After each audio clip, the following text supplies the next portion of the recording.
Morning students. आज आपकी जो संस्कृत व्याकरण ये बुक आप निकाल लीजिए और आप जो अपना पहला पाठ था संस्कृत वर्णमाला जो पढ़ रहे थे, कल जो पढ़ा है उसके आगे हम पढ़ेंगे। निकाल लीजिए सभी। कल हमने पढ़ा है, अब कल हमने वर्णमाला और ये स्वर के भेद ये पढ़ चुके हैं, व्यंजन हम पढ़ चुके हैं।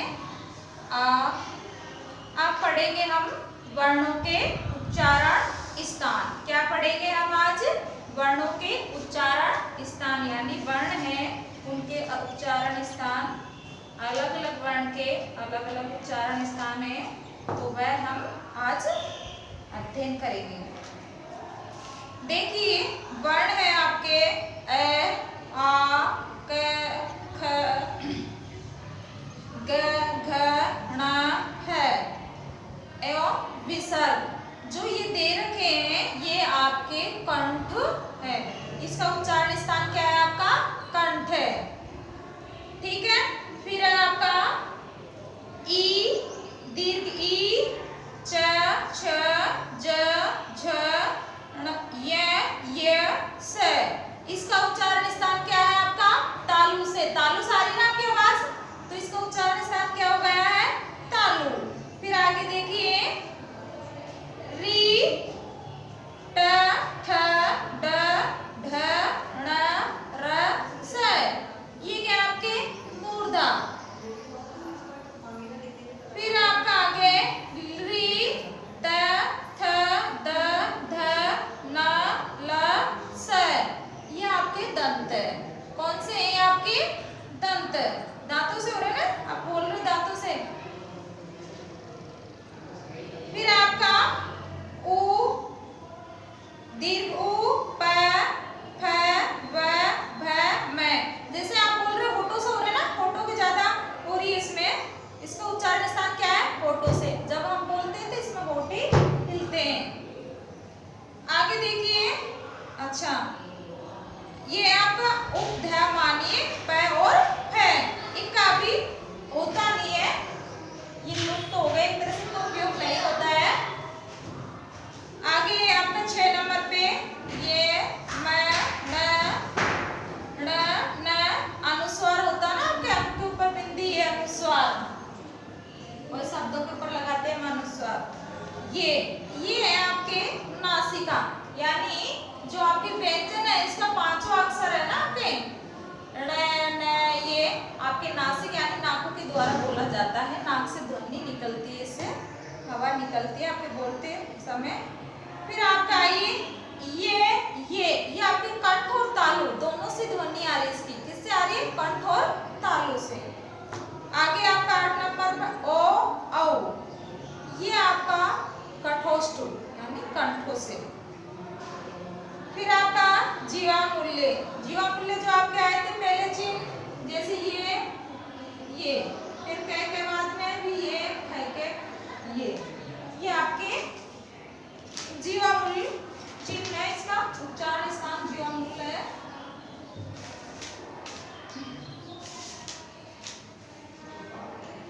फिर आपका 10 नंबर पे व, जो व किससे बोलते हैं? दांतोष्ठ, दांतों से। दांतों और ओठ से भी बोलता है। देखिए वर्णों के प्रयत्न, वर्णों के उच्चारण करने में होने वाले यत्न को वर्णों का प्रयत्न कहते हैं। प्रयत्न होता है, प्रयत्न प्रयास करना, कोशिश करना, वही प्रयत्न है। एक तरह से उसी से हम अर्थ लेंगे इसका। तो वर्णों के उच्चारण करने, जब वर्ण बोलते हैं जैसे क, ख, ग, आई, ये, तो इनका उच्चारण करने में होने वाले यत्न को वर्णों का प्रयत्न कहते हैं। ये दो प्रकार के हैं, कौन कौन से? भारे प्रयत्न और आभ्यंतर प्रयत्न। एक भारे और एक आभ्यंतर। तो भारे जो प्रयत्न होते हैं वो कौन से होते हैं? वर्णों के उच्चारित होने के बाद जो क्रिया होती है उसे भारे प्रयत्न कहते हैं। यानी जो वर्णों का हम उच्चारण करते हैं उसके बाद में जो भारी प्रेतन कहलाते हैं। यानी प्रेतन कितने प्रकार के हैं? 2 प्रकार के हैं। कितने हैं आपके? 2 प्रकार के क्या है आपके? प्रेतन है। कितने प्रकार के हैं? 2 प्रकार के, बाह्य और अभ्यंतर। ध्वनि के आधार पर भारी प्रेतन, इसके भी भेद है फिर। घोष और एक है आपका अघोष। घोष वर्गों का तीसरा। घोष वर्ण वह होते हैं जो वर्ग है आपका, जैसे क वर्ग। क वर्ग का तीसरा, चौथा, पांचवा वर्ण अंतस्थ तथा सभी स्वर होते हैं। घोष में कौन से आते हैं? जैसे आपका वर्ण है क का तीसरा, चौथा, पांचवा, ये आपके किस में आते हैं? घोष वर्ण में आते हैं। भारी प्रेतन है उसके भी घोष में आते हैं। अंतस्थ सभी स्वर और सभी स्वर घोष में आते हैं। फिर अघोष वर्गों का, यानी अंतस्थ भी इसमें आते हैं। एक तो तीसरा, चौथा, पांचवा, यानी जैसे क, ख, ग, एक तो ये आएगा और एक घ, ठीक है, और एक तीसरा, चौथा हो गया, और एक पांचवा जैसे नहीं, ये भी आएगा। और अंतस्थ है, अंतस्थ भी घोष के अंदर ही आएंगे। अंतस्थ कौन से थे आपके? य, र, ल, व, ये भी इसमें ही आएंगे। घोष वर्ण में ये भी आएंगे और सभी स्वर आई। आगे अघोष। अघोष वर्गों का प्रथम एवं द्वितीय वर्ण, यानी जो वर्ग है आपका, जैसे क वर्ग, ये इसका प्रथम और द्वितीय, प्रथम और द्वितीय, क्योंकि ये तो आ गए हैं। अब प्रथम ये 2 बचे, ये आपके अघोष में आ जाएंगे। किस में आ जाएंगे? ये आपके अघोष में आ जाएंगे। घोष में तो ये हो गए पीछे के, और अंतस्थ हो गया और स्वर आते हैं। अब अघोष की बात आती है तो अघोष में क और ख आता, प्रथम और द्वितीय। समझ गए? और उसमें वर्ण आते हैं। अघोष में क्या आते हैं? उसमें, और इसमें घोष में अंतस्थ आते हैं और अघोष में उसमें आते हैं। अघोष में अघोष है, इसमें उसमें आते हैं। उसमें व्यंजन भी आते हैं, उसमें व्यंजन, और वर्ग का क्या आता है? प्रथम और द्वितीय वर्ण आता है। वर्ग का प्रथम, द्वितीय, जैसे क और ख, ये आपके घोष में आते हैं।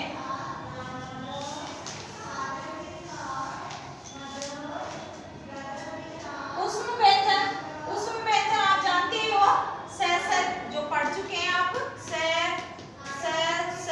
और है, ये भी इसी में आते हैं। अघोष के, यानी उसमें व्यंजन, उसमें नाम तो पता है लेकिन इसमें आते भी कौन से, ये भी आपको ध्यान रखना साथ के साथ।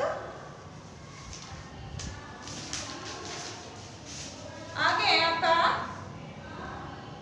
श्वास के आधार पर भारी प्रेतन। अपने में ये तो अपने ध्वनि के आधार पर थे, जो आप बोलते हो आवाज निकलती उसके आधार पर थे घोष और अघोष। अब है आपके सांस के द्वारा, जो आप सांस के द्वारा बोलते हैं उसमें भी भारी प्रेतन कौन कौन से होते हैं वह पढ़ते हैं।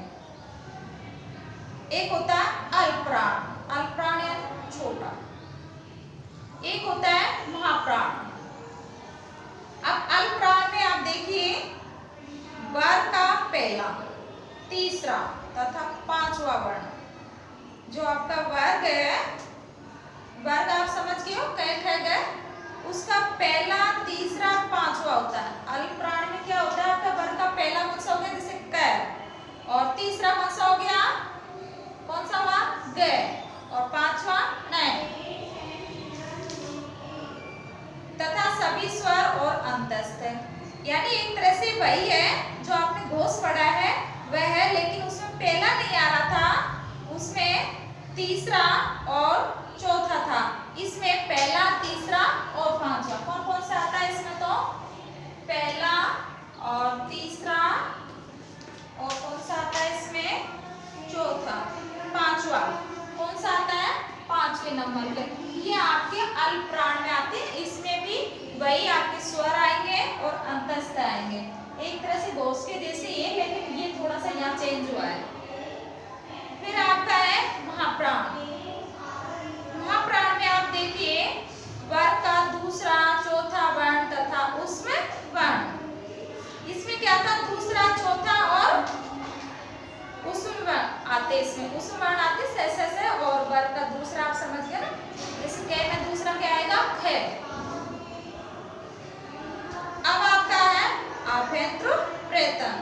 मुख में वर्णों के उच्चारण करने से पहले ही जो क्रिया होती है, यानी आप जब मुख से जो वर्ण बोलेंगे, जो उच्चारण होता है, करने से पहले जो क्रिया होगी उसे हम आभ्यंतर प्रयत्न कहते हैं। यानी जब आप वर्ण बोलेंगे उसे आभ्यंतर यानी अंदर से, आंतरिक, अंदर से।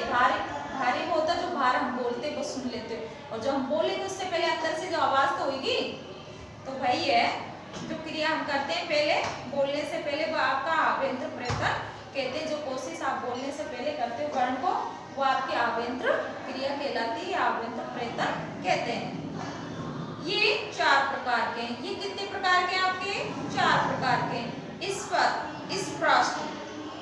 पृष्ठ वह होते हैं स्पर्श व्यंजन।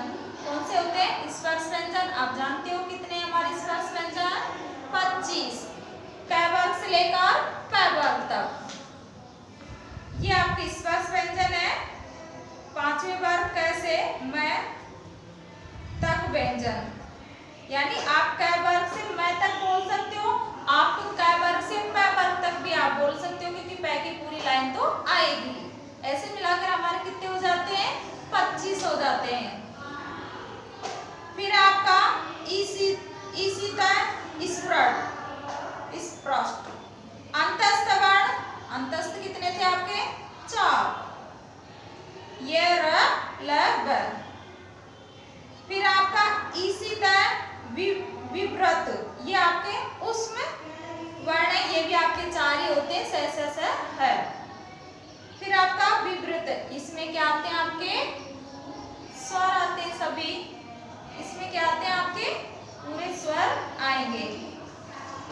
अब आगे देखिए आपकी ये संस्कृत वर्णमाला की वर्गीकृत तालिका दे रखी है। ऐसे तो आपने पढ़ लिया है, लेकिन इस तालिका में भी आप समझ सकते हो। आपको पहले तो उच्चारण स्थान देखना है, ऐसे कि उच्चारण स्थान जैसे कंठ, तालु, मूर्धा, दंते, ओष्ठो, दंतोष्ठो, कंठोष्ठो और कंठ तालु दे रखा है। फिर आपको देखना है कि घोष के भी 2 भेद आए थे अपने, कौन कौन से, अल्पप्राण और महाप्राण आए थे। घोष के भी 2 भेद थे, घोष के तो 3 भेद हो गए, इसमें अल्पप्राण, महाप्राण और अल्पप्राण आ गए। ये स्पर्श व्यंजन में है आपके ना, तो इसके नीचे आपको पता चल रहा है ऐसे कि इनमें ये व्यंजन आ रहे हैं। अल्पप्राण जैसे हम देखेंगे तो ऐसे क, च, ट, त, प, और फिर महाप्राण में घोष में ख, छ, ठ, थ, प, अल्पप्राण में ग, ज, ड, द, ब, महाप्राण में घ, झ, ढ, ध, भ। फिर अल्पप्राण, इसके जो लास्ट के आपके 5वें नंबर के होते हैं वर्ण ब। फिर आपके स्वर के आधार पर जो बटे हैं स्वर, ये भी घोष है, स्वर का घोष 2 है, इसमें अल्पप्राण ह्रस्व है और एक घोष है आपके अल्पप्राण दीर्घ। यानी आपके स्वर भी 2 भागों में ना, ह्रस्व और दीर्घ, तो यानी है तो घोष ही है भी अल्पप्राण। तो देख लीजिए ह्रस्व में कौन से आते हैं, आपको पता है ए, ई, उ, री और री भी आता है ना। तो इसमें अल्प में आपके ए, ई, री, उ, ठीक है। फिर आपका है दीर्घ में आ, दीर्घ ई, दीर्घ उ, ओ, औ, ए, ऐ। फिर अंतस्थ में दे रखे हैं आपके अल्पप्राण में, ये दे रखे हैं ये रलव, उसमें आप जानते ही हैं, ठीक है। ये आपकी हो गई ये वर्गीकृत तालिका, आपकी वर्णमाला की ये तालिका आपने पढ़ चुके हैं, पढ़ लिया। अब आप देखिए, याद रहिए स्वर व्यंजनों के संयोग में व्यंजन के बाद स्वर को जोड़ते हैं, जैसे संपूर्ण स प्लस अ प्लस म प्लस प प्लस उ प्लस र प्लस ण प्लस ए, ये जोड़ते हैं। जैसे संपूर्ण बना है आपका, तो इसमें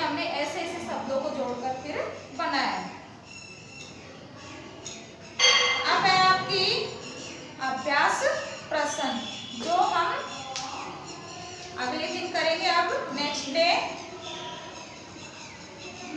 ठीक है, आज के लिए इतना ही। आप अपनी डायरी निकाल लीजिए। आपको ये आपकी वर्णमाला की तालिका है, इससे भी याद कर लीजिए, चाहे आप पाठ को पढ़कर जैसे वैसे भी आप याद कर सकते हैं। आपकी डायरी निकाल लीजिए और डायरी नोट कीजिए। अगली बार अपने प्रश्न उत्तर करेंगे जब भी मिलेंगे। तो संस्कृत व्याकरण में क्या करना है, आपको इस पाठ को पढ़ना है और जितना पढ़ा दिया पूरा पाठ ही हो गया, इसको याद भी कीजिए। याद भी करना है जितना पढ़ा दिया है आपको। ठीक है, फिर इसके प्रश्न उत्तर कराते हैं।